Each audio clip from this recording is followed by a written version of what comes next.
Woody Allen. Como pocos, o tal vez como nadie, Woody Allen sabe comprometerse con las más hondas reflexiones acerca de la condición humana sin perder el humor. Tenemos 3 de sus películas más complejas para el programa de hoy, porque con Allen siempre hay que elegir, ya que la vastedad de su obra nos obliga a eso. Son tantas y tan buenas sus películas que uno tiene que servirse como lo haría ante una exquisita y abundante mesa de buffet froid. No se sabe por dónde empezar. Hoy nos concentraremos en 3 de sus gemas y trataremos de bucear en sus temas más hondos, más metafísicos, sin dejar de sonreírnos cuando Allen nos lo proponga, porque, y creemos que esta es la síntesis de sus búsquedas, el mundo no tiene sentido alguno y el hombre está solo en el universo, pero el humor lo salvará de todos los horrores, hasta del más peligroso, él mismo.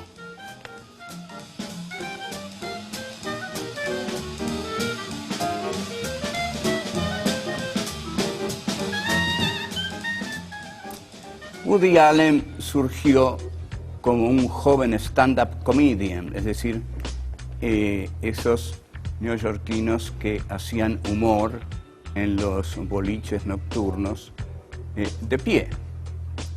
Aparecían, se paraban frente a la audiencia y decían sus mejores chistes. La gente se reía, los festejaban, y aquellos que eran más festejados conseguían el trabajo. Así que Woody era de los más festejados porque sus chistes siempre fueron muy buenos. Él dijo que siempre su don, su gift, el don de artista que él tuvo, fue el de hacedor de bromas, hacedor de chistes. Yo, dijo, lo que sé hacer son chistes. Después fue siendo más concesivo con él y dijo, lo que sé hacer son guiones.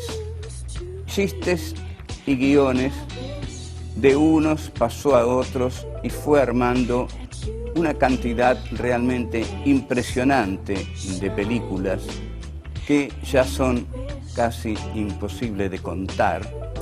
Pero lo cierto es que todos los años ya nos acostumbramos a tener nuestra película de Woody Allen. Y no solo nuestra película de Woody Allen, a veces se juntan, a veces tenemos 1, 2, como para ir, ver, discutir, decir si una fue mejor que otra. Y bueno, esto ya tiene relativa importancia porque decir que una fue mejor que otra ya no es tan importante. Lo importante es discutir el sentido de una obra tan poderosa que podemos decir cuál de cada una de esas películas superó a otra o no. Hay muy pocos directores de los cuales pueda decirse eso. En literatura muchísimo menos. Ahora, Woody, ¿se repite o no se repite? Yo creo que no.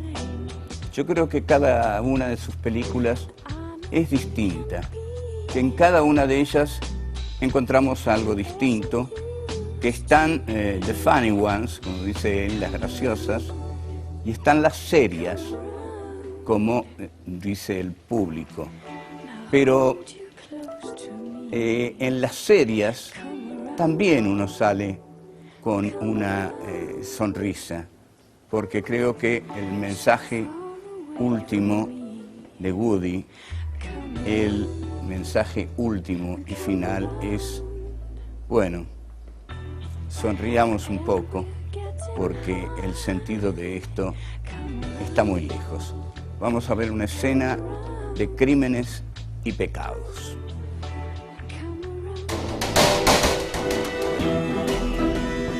Become a reality is not just a tribute to me, but to a spirit of community, generosity, of mutual caring, and answered prayers. Now, it's funny I use the term answered prayers. You see, I'm a man of science. I've always been a skeptic, but I was raised quite religiously. And while I challenged it, even as a child, some of that feeling must have stuck with me. I remember my father telling me, the eyes of God are on us always. The eyes of God. You know, it's funny. Our entire adult lives, you and I have been having this same conversation in one form or another. Yes, I know. It's a fundamental difference in the way we view the world. You see it as harsh and empty of values and pitiless. And I couldn't go on living if I didn't feel with all my heart a moral structure. Now, the unique thing that happened to the early Israelites was that they conceived a God that cares. He cares, but at the same time, he also demands that you behave morally. But here comes the paradox. What's one of the first things that God asks? That God asks Abraham to sacrifice his only son, his beloved son, to him. In other words, in spite of millennia of efforts, we have not succeeded to create a really and entirely loving image of God. Esta excepcional película, profundísima, tiene muchísimas puntas. Primero, el señor filósofo que está hablando ahí es una relectura que Woody Allen hace de Primo Levi. Primo Levi es un filósofo de origen italiano, judío, que fue a caer en el campo de concentración de Auschwitz, que escribió libros muy importantes, Si esto es un hombre, Los hundidos y los salvados, y que cuando nadie lo esperaba se suicidó, tal como ocurre en la película de Woody Allen. Luego está la mirada del otro. ¿La mirada de quién? La mirada del otro y la mirada de Dios. ¿Se puede vivir en un mundo sin moral? ¿Se puede vivir en un mundo en que nadie mire? ¿Se podría vivir en un mundo sin moral si no hubiera una mirada trascendente? Entonces, el drama de la película es que el personaje que hace el actor protagonista hace matar a su mujer por su hermana, hace cometer un crimen, hace cometer una atrocidad moral, y en un diálogo final que tiene con Woody Allen, Martin Landau se llama, Martin Landau, en un diálogo final que tiene con Woody Allen, le dice, ¿usted cree que alguien puede seguir viviendo si ha cometido una atrocidad moral? Y Woody Allen le dice, no, de ninguna manera, no puede seguir viviendo porque su conciencia lo atormentaría eternamente. ¿Pero y por qué usted cree eso?, le dice el otro. Bueno, porque hay una mirada, es la mirada de Dios. Es la mirada de Dios que mira nuestros pecados y no podemos vivir con pecados tan horribles sobre nuestra conciencia. No podemos vivir con pecados que no tienen perdón sobre nuestra conciencia. Oh, le dice el otro, esas son cosas de las películas. Y se va tranquilamente, feliz, y el crimen ha sido cometido y no hay culpa. Y esta es una constante que se vuelve a revelar en otra película de Woody Allen, en la que aparece Scarlett Johansson, Match Point. Y se nos va a aclarar todo esto en otra escena de Crímenes y Pecados, 1989.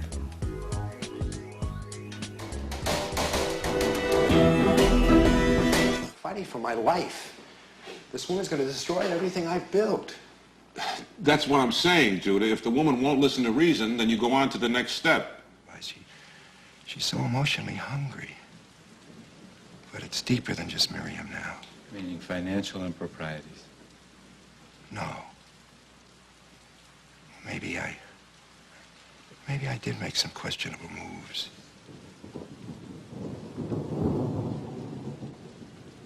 Only you would know that, Judith. I don't anymore, Ben. Sometimes it's worse than jail. It's a human life. No. Okay, thank you. What's wrong? Professor Levy committed suicide. Ben, your daughter will make a beautiful bride. You know your daughter will. Here's what I would do. I would have him turn himself in, because then you see, then your story assumes tragic proportions, because in the absence of a god or something, he is forced to assume that responsibility himself. Then you have tragedy. But that's fiction. That's movies. I mean, you see too many movies. I mean, I'm talking about reality. I mean, if you want a happy ending, you should go see a Hollywood movie.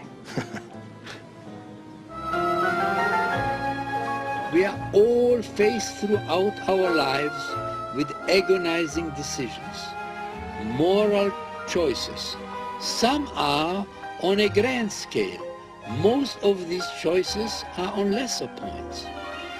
But we define ourselves by the choices we have made. Events unfold so unpredictably, so unfairly. Human happiness does not seem to have been included in the design of creation. And yet, most human beings seem to have the ability to keep trying and even to find joy from simple things like their family, their work, and from the hope that future generations might understand more.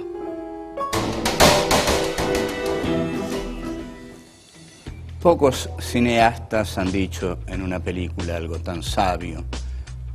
La felicidad humana parece no haber sido incluida en el plan de la creación, algo que muchos sabemos. Y sin embargo, pareciera que a pesar de todo eso, los seres humanos se las arreglan para sobrevivir. Es extraordinaria la erudición que demuestra Allen en este film, porque efectivamente, dice el profesor Levy, se ha suicidado. Se refiere, en efecto, a Primo Levi, a quien ha incluido en su trama. Esto es un alarde de intelectualismo, porque todos han sentido la muerte de Primo Levi como una estocada en el corazón de cada uno. Todos pensaban que Primo Levi, que había escrito serenos libros sobre Auschwitz, iba a zafar del suicidio.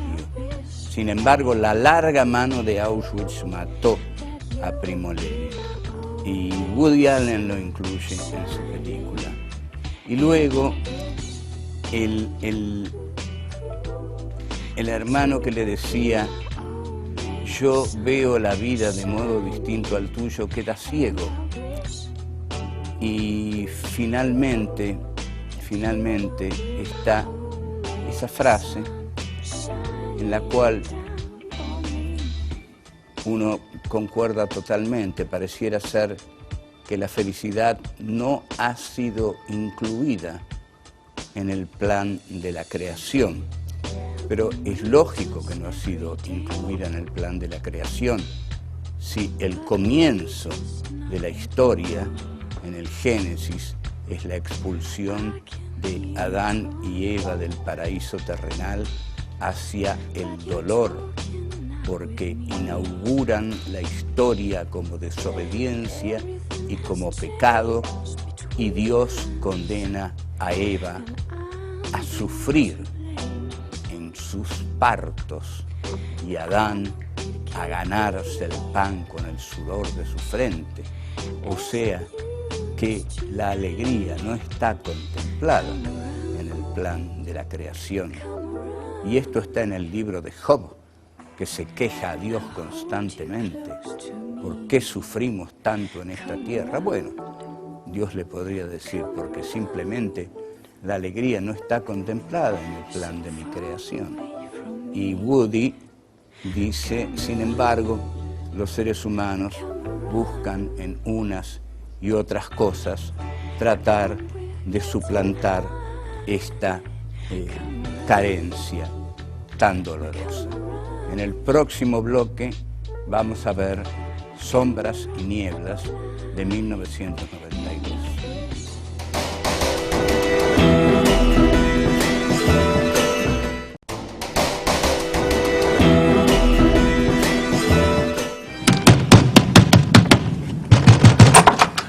Doctor. What do you want, Kleinman? I'm sorry for disturbing you. Can I come in just for a minute? Would it be possible? I have a question. Are you in on the plan? Of course I am. Didn't you think I would be? I want to find out my assignment. Please, don't disturb anything. No. I wouldn't think of it. I just want to find out my participation in the plan. You know, because I wouldn't mind having a drink if that were possible. I think. Well, you know, the fog, it's a little damp, so I you know, but not if it's an imposition. I've never been here before. This is an interesting work. No, it's cheerful. I'm performing an unusual amount of autopsies these days. Yes, I'm sure that's probably what accounts for so many of those human fingers lying around.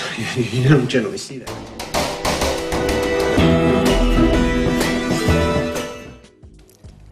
La próxima película de Woody que vamos a ver es una de aquellas en las que él toma una determinada estética del cine ya consagrada y la recrea.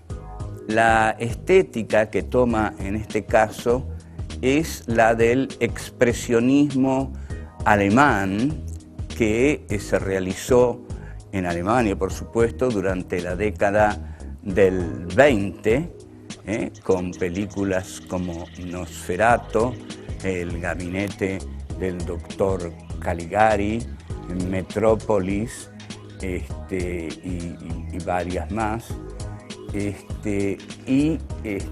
doctor Mabuse, y con esas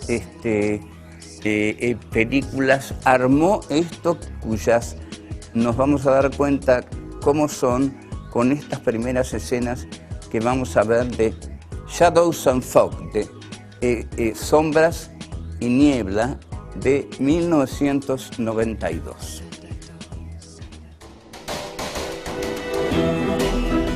My interest in all this murder business is entirely scientific.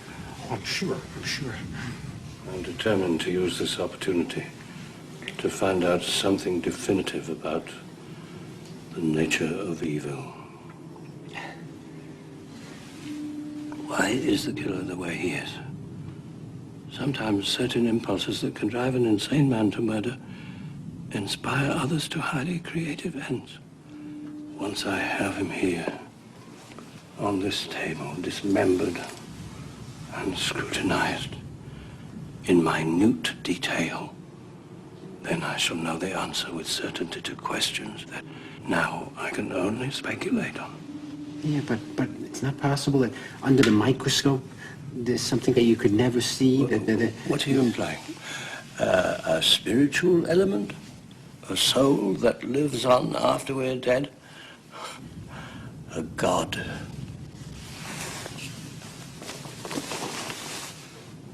Ask him if there's anything else. Your problem is you don't believe in anything. Oh, spoken by a true whore who believes only in cash. Better false gods than no god at all. Here's a thoughtful-looking man. What are your views on divine matters? Excuse me, me? I'm asking you if you believe in God. It's incredible. It's the third time tonight somebody asked me that exact same question. You know, I would love to. Believe me, I know I would be much happier. Yeah, but you can't. I can't, no. It's just, you know... You doubt his existence and you can't make the leap of faith necessary. Listen, I can't make a leap of faith necessary to believe in my own existence. Here's your drink, Lyman. Yeah, that's fine. That's tricky. You keep making jokes until the moment comes and you've really got to face death.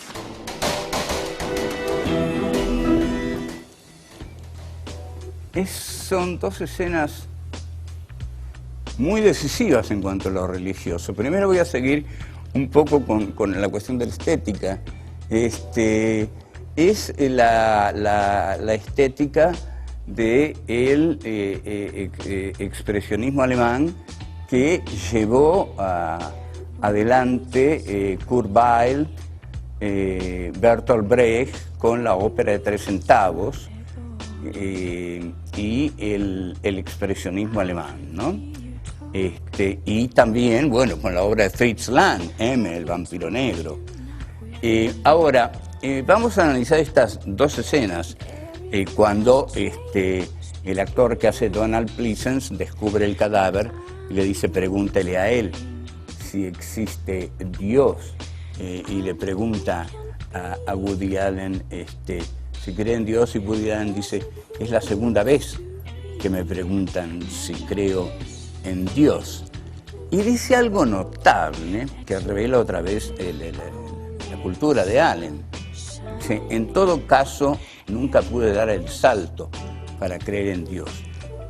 Esto de el salto es muy importante en las cuestiones sobre la fe, porque racionalmente no se llega nunca a Dios. Que nadie crea que con la razón va a llegar a Dios. La fe es más que la razón. La razón llega hasta cierto lugar. Por eso Woody Allen dice perfectamente, nunca pude dar el salto. La fe requiere un salto. La razón llega hasta cierto momento. Hasta ahí la razón dice, no más, no más. Dios no existe. Dios no existe. Es imposible que de acá en más la razón pueda demostrar la existencia de un ser superior. Pero la fe no es la razón. La fe es un salto no racional. Tampoco es un salto irracional contra la razón. Es el salto de la fe. Ese es el salto de la fe, el salto que da el hombre de la fe. Vamos a ver más escenas de Sombras y Niebla.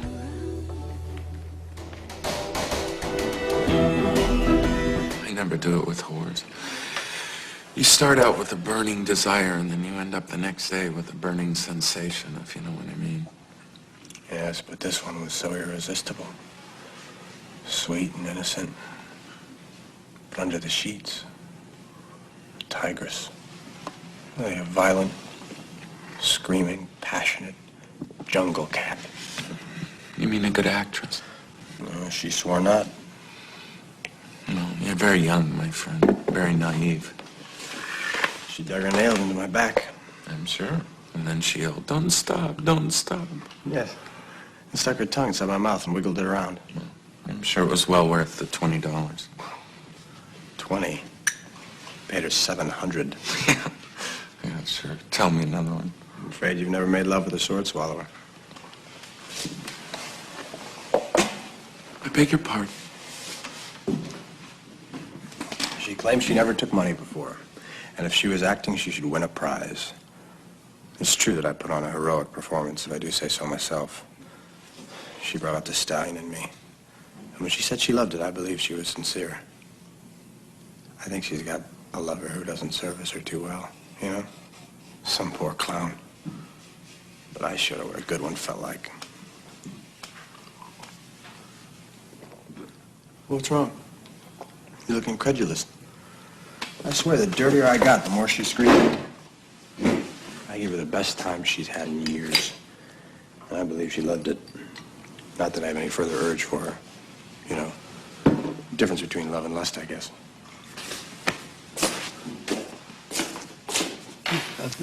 Why is he putting my name on the list? You've been warned twice. What is this list? Might I just ask if I have a donation to make? The poor box is in the front. No, this doesn't fit in the poor box.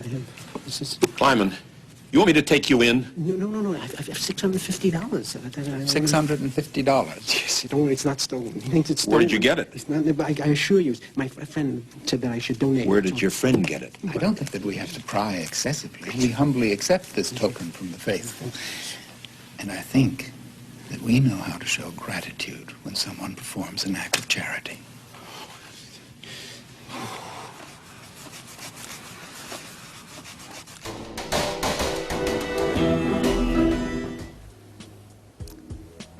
También lo que tiene de literario esta película es lo kafkiano. Es una película kafkiana porque lo kafkiano está, y es lo esencial de la literatura kafkiana, que está en el proceso, cuando comienza diciendo: Joseph K. fue detenido una mañana sin que hubiera hecho nada inadecuado.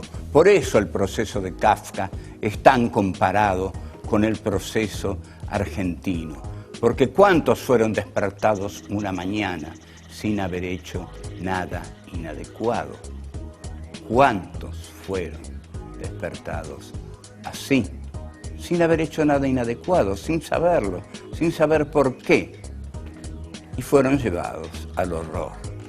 Entonces, las novelas de Kafka, como El proceso y la colonia penitenciaria, son novelas que pronuncian el horror absoluto, y están también, todo el clima está en el pequeño hombre, que no en vano se llama Kleinman, con K, ¿no? Todo ese clima está en esta película de Allen, muy bien tramada, con todo lo que tiene que tener, y quizá no una de sus mejores para mí, pero que está tan bien hecha, que no puedo resistirme a decir que es realmente una formidable película. Quizá no tenga tantos atractivos. Hay una escena en el burdel donde Allen tiene a 10 grandes estrellas de cine y casi no las usa, ¿no? Pero bueno, son cosas de Allen. Y después el clima, la niebla, la iluminación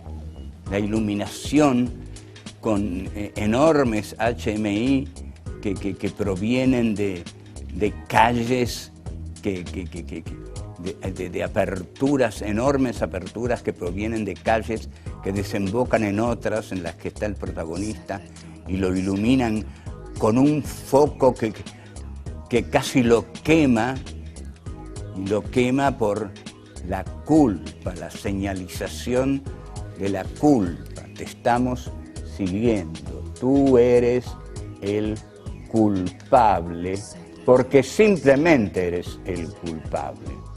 Simplemente eres el culpable porque simplemente te despertaste una mañana. Eso es lo que dice El mundo pesadillesco de Joseph K. y de Sueños y de Sombras y Niebla. Vamos al próximo bloque y vamos a ver una maravilla que se llama Conocerás al hombre de tu vida, de 2010.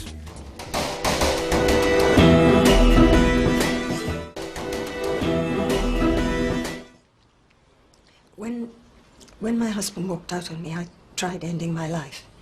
I wish you were sitting here with me, because all I am seeing is huge cosmic waves moving towards you of positive energy. You're bathed in a rose light, my darling. Just come from a session with Crystal. That woman is uncanny. I know you have a cold scientific background, Roy.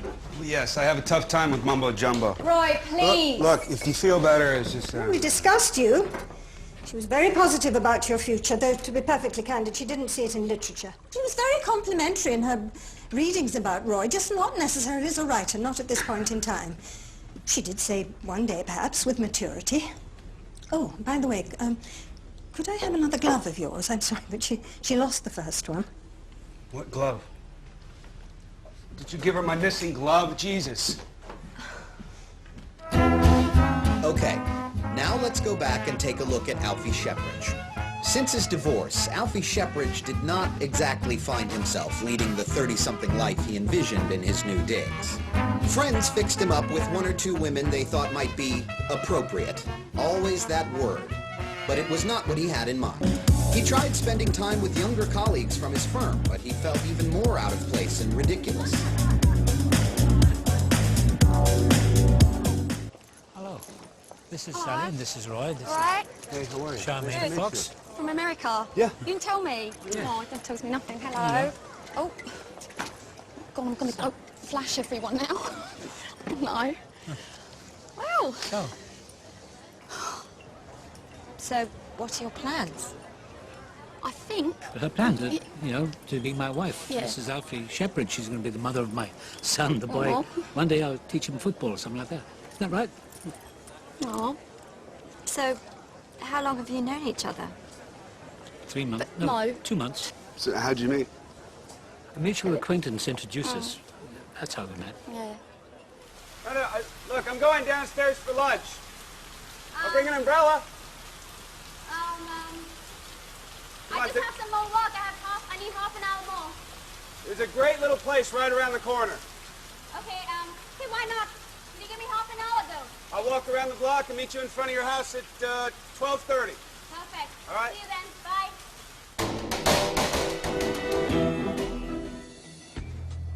Esta película es un banquete. Un banquete para los ojos, para el intelecto, para el humor.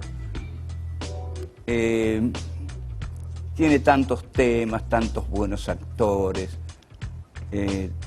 tantos temas profundos, tantos temas de humor.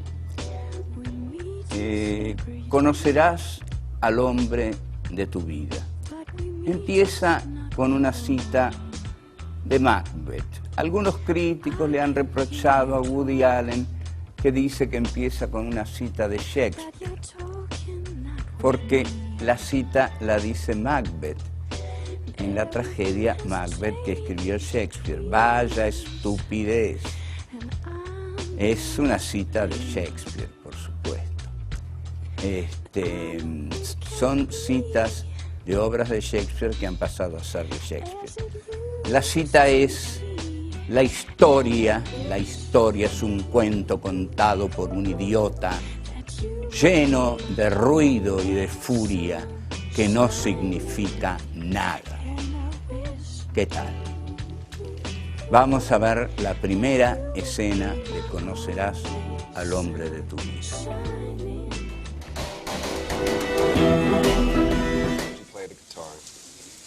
I noticed you one night just before I went to bed, and you were slipping out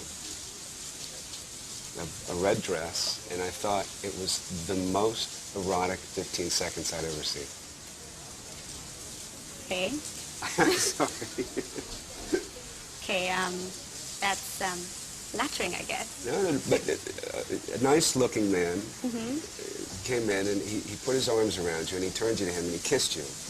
And with his free hand, he snapped out the lights, and I thought, whoever this guy is, he's very, very lucky. That's Alan, my fiancé. I can't stand working for Greg Clemente. He treats me like a fucking secretary. I need my own gallery. Thought you liked working for him. I need to start a family. You know, I wouldn't have to be doing this if you could just support us. Okay, you know what? You've had trouble on your last 3 jobs. Maybe it's not always your employers. Oh, yeah? What the hell is that supposed to mean? Look, start your own art gallery. And with what? We can't afford to pay the food and rent around here without my mother helping. Hey, you have a migraine. Don't take it out on me. Crystal said the planets tell her I must not enter into any financial transactions for the indefinite future. She's a fraud! You've always been her greatest supporter. I was only saying those things just to keep you happy, to keep you from harming yourself. She's a blatant, conniving little fraud. You sound like your ex. Darling, I know you've been through the most horrible breakup. I have to have that money. Darling, if I give you the money now, it would be bad luck, she said, for you as well as me. Crazy imbecile. I need that loan, you lunatic. I'm doing this for your own good. Crystal has the power of prophecy. Bueno, grandes actuaciones por parte de todos. Qué notable actriz es Naomi Watts. Solo ella podría hacer este papel. Lo pudo haber hecho en su gran momento Michelle Pfeiffer, por supuesto, y siempre nos vamos a preguntar por qué Michelle Pfeiffer estuvo 5 años sin trabajar en el cine. Es algo que nunca podremos saber. Y Naomi Watts es una formidable actriz, y la violencia con que le pide a la madre el dinero que necesita para poner una tienda, y hasta le dice lunática, y la escena del balcón entre Josh Brolin y la chica india tiene toda la poesía de La ventana indiscreta. Son notables estos pasajes porque van formando todo hacia un final en el cual todos van a fracasar, menos 2 personajes impensables que dimos por locos desde el comienzo de la película, que ni los tomamos en cuenta porque pensábamos que los cuerdos eran los otros, los que estaban manejándose en el mundo, en el mundo en el que se hablaban, se entendían, pero claro, en ese mundo se hacían cosas terribles, y finalmente las cosas que ocurrían eran verdaderamente terribles. El personaje de Lucy Punch con Anthony Hopkins es de una humillación para él, porque él la quiere culturalizar y la lleva a ver espectros de Ibsen, y ella le dice, pero esta obra que me llevaste a ver no da miedo. Y él le dice, bueno, se llama espectros, pero no son espectros, son los espectros del personaje, no son espectros para dar miedo. Y ella no lo entiende, y él no la entiende, y están para no entenderse, hasta que ella lo engaña con el muchacho del gimnasio. Él los encuentra y el muchacho del gimnasio le da 2 trompadas y lo humilla terriblemente. Se lo merece el Sugar Daddy, el viejo verde. El próximo bloque es el editorial.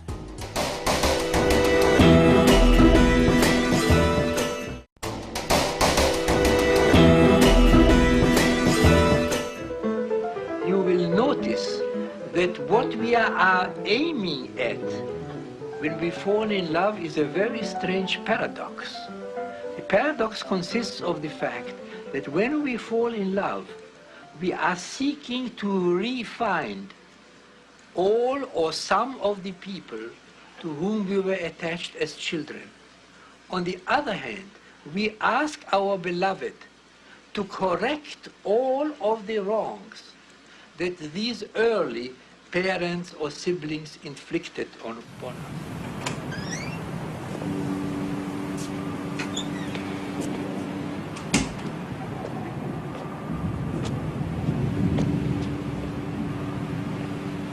Jesus. It's empty. Where is everybody? They're supposed to be here. Where the hell did they go? The street's so desolate.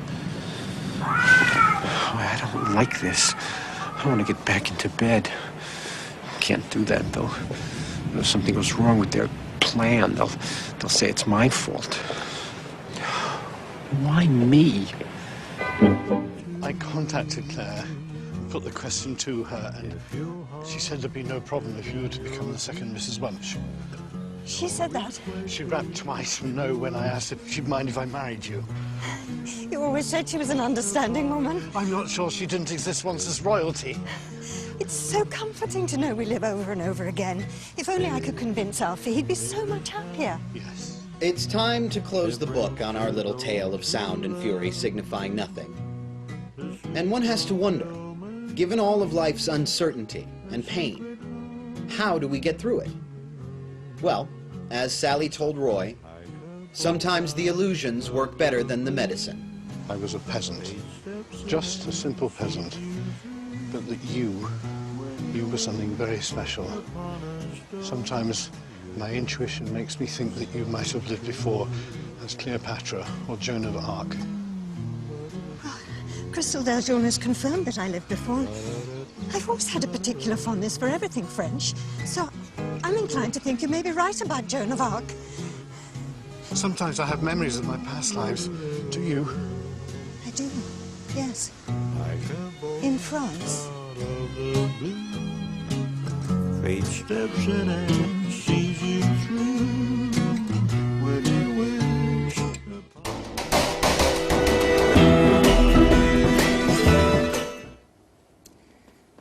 El tema de crímenes y pecados es el de la impunidad del mal. Se puede cometer el mal en este mundo y no ser castigado porque no hay nadie que castigue. Sobre todo, no hay nadie que castigue metafísicamente. No hay un Dios que castigue moralmente. No hay una verdadera moral trascendente al hombre que sea capaz de juzgarlo con toda la potencia con que podría juzgarlo un verdadero Dios todopoderoso.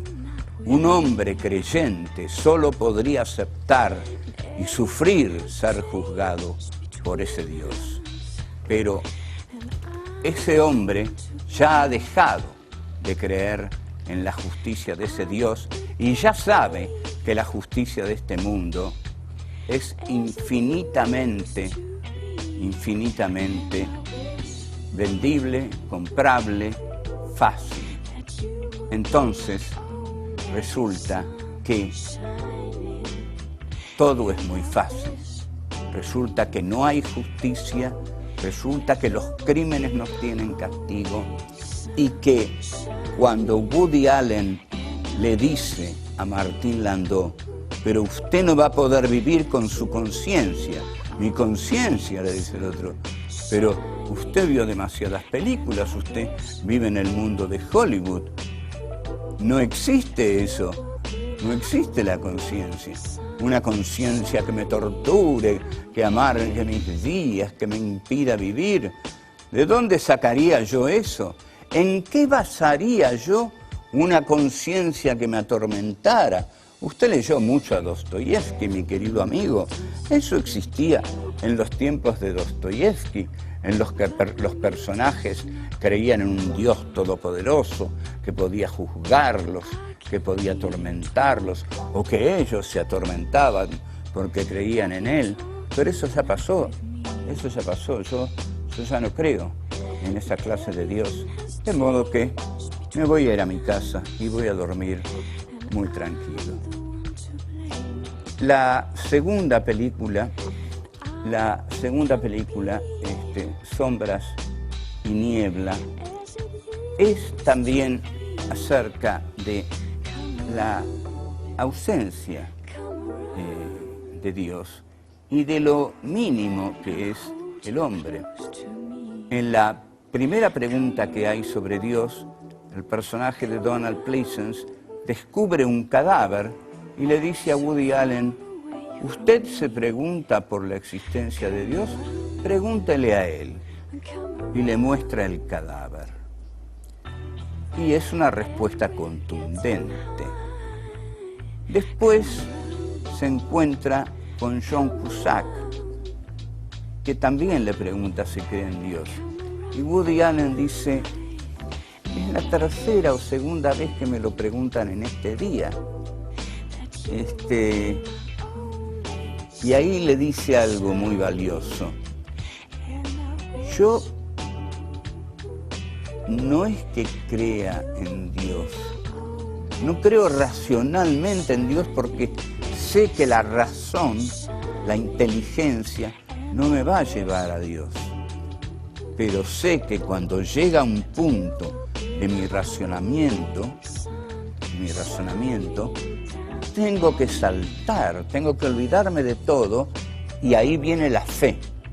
Y esto es lo que han dicho muchos teólogos y fundamentalmente es lo que ha dicho Karl Jaspers. Viene el salto. El camino de la fe es el camino del salto hacia la fe. El que llega a Dios, el que llega a la fe, tiene que saltar, porque la razón no va a llevar a Dios a nadie, y a la fe tampoco. La tercera película trata otros temas que son muy dolorosos, porque más dolorosos todavía, más pesimista está Woody Allen, porque en esa película conocerás al hombre de tu vida, del desbarajuste general, de ese escritor que a la noche va a volver al hospital a matar al escritor que está en coma, de ese cenagal, de ese abismo, se salvan dos viejitos que creen en la otra vida y que creen en la vida anterior. Y ellos son felices. Extraigan ustedes sus conclusiones. Chao.